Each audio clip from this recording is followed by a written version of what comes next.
Sino sa inyo ang mga may breakout or nagbe-breakout? Yung mga nagbe-breakout na hindi maalis-alis at kung ano-ano na ang ginamit at hindi natanggal? Mami, ito ang daming good feedbacks sa mga may pimples. Simula nung ginagamit ko to, talagang wala na, hindi na ako nagka-pimples at ganyan ka-glowing ang skin. Like, excuse me. Ganyan ka-glowing ang skin. Okay?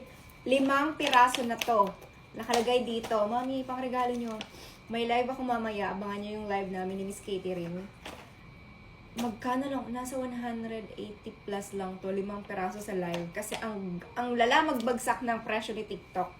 Oo. Basahin nyo yung comment. Yung comment niya. Kung ano-ano na daw tinry niya. Hindi mo wala-wala. At itong sabon lang ang pagpawala ng pimples niya. Mami. Okay, try. 5 pieces na to. Sa isang pouch na ganito, 5 piraso. Daming lagay. May hiraglo ako dito.